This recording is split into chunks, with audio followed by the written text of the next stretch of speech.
తెలంగాణ రాష్ట్ర ప్రభుత్వం ప్రతిష్టాత్మకంగా ప్రవేశపెట్టిన మహిళలకు ఉచిత బస్సు ప్రయాణంతో ఆటో వాళ్ళ బ్రతుకులు దుర్భరంగా మారాయి.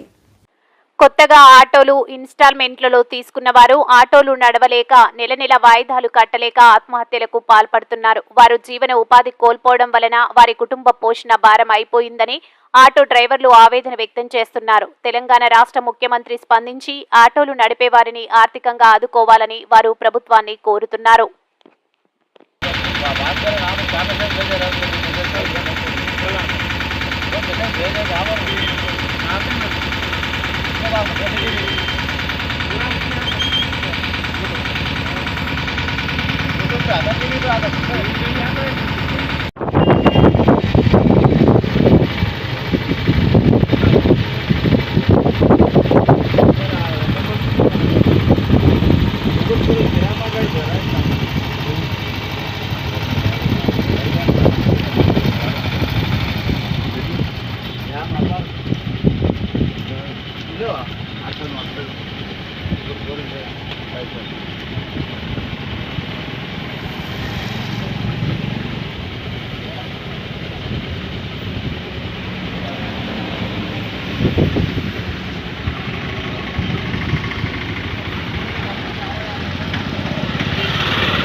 నమస్తే సీఎం సార్, ఈరోజు మేము ఆటో వాళ్ళు బాగా పరేషాన్ ఉన్నాం.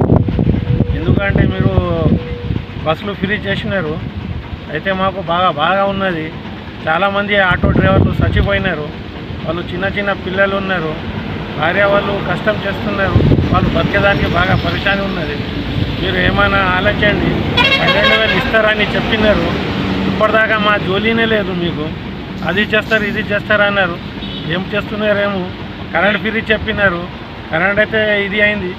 మళ్ళీ గ్యాస్ చెప్పినారు, గ్యాస్ గురించి కూడా ఏం లేదు. ఎంఆర్ఓ ఆఫీస్ కూడా పోయినాము, ఇప్పటిదాకా ఏం లేదు. గ్యాస్ కోసం తిరుగుతున్నాము. మళ్ళీ ఆటో గురించి ఏమైనా ఆలోచించినారా? ఎక్కడైనా పోవాలంటే బస్సులో దిగి వాళ్ళు హాస్పిటల్ పోవాలంటే కూడా మళ్ళీ ఆటోనే కావాలి వాళ్ళు. అది కూడా మీరు పెట్టండి, విన్నారా సార్? ఎందుకంటే సార్ ప్రతి ఒక్క దానికి ఆటో కంపల్సరీ ఉండాలా సార్? మీరు ఒకసారి ఆటోలో కూర్చొని చూడండి సార్. ఎందుకంటే ఒకసారి ఆటో యూనియన్ దగ్గర వచ్చి బండిలో కూర్చి మీరు చెప్పండి ఏం బాధ ఉన్నది, ఏంది, ఏమైనా కథ అయినారా ఎవరైనా ఇప్పటిదాకా మీరు? ఎందుకంటే సార్ ఎంత బాగా ఉన్నది అడగండి, లేడీస్కి అడగండి ఒకసారి. లేడీస్ సార్ 10 రూపాయలు